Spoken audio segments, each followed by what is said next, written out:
Tonight we're seeing the faces of 3 children and their father killed when their home caught fire. Their mom is the only survivor. I'm Jason Martinez, and fire investigators say there were no smoke alarms that were going off when crews got there. Our Jeff Cole joins us now live. And Jeff, you spent the day talking to neighbors who knew that family.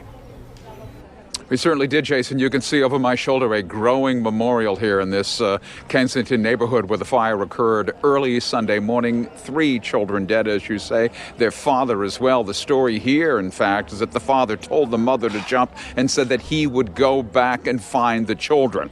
Not a full 4 months into the new year, and 21 people have died in fires in the city of Philadelphia, most of them in homes where either there were no smoke detectors or the smoke detectors simply were not functioning.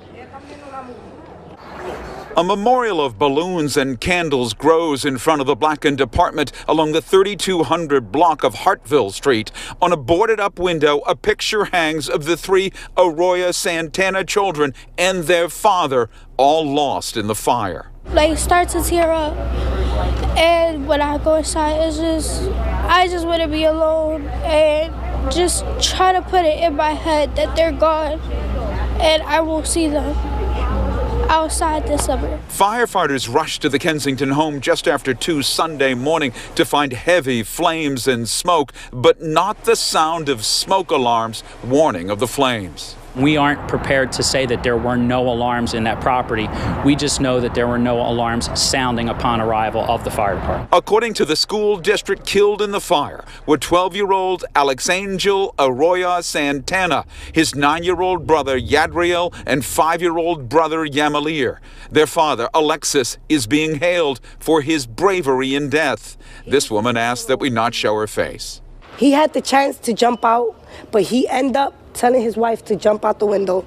And that he would go get the children? And then he will get the children. So basically, he died as a hero. The mother survived. According to the city, the longtime owners of the home are Gloria and Edwin Ruiz, who did not have a required rental license. The 4 deaths pushed the number of people killed in fires this year to 21, including the 12 people, 9 of them children, who perished in January's tragic Fairmount fire. The fire department says it has installed 4,200 smoke alarms since December, with 5,700 requests for alarms still to be installed. When you look at the number of people that have died so far this year in fires, the majority of those are because they didn't have smoke alarms working? That's correct. That's correct. The majority. That is heartbreaking, I would think, for somebody in your position. It's devastating. We do everything that we can to make sure that the public is safe. Now, we've made several calls to the Ruiz family, the owners of this property, where we were not able to raise anyone. It is important to point out the Department of Licenses and Inspection says there was not a required rental license here. And the fire department is, as you heard, still trying to determine if there were smoke detectors here or if there weren't. They are saying, of course, that they did not hear any alarms.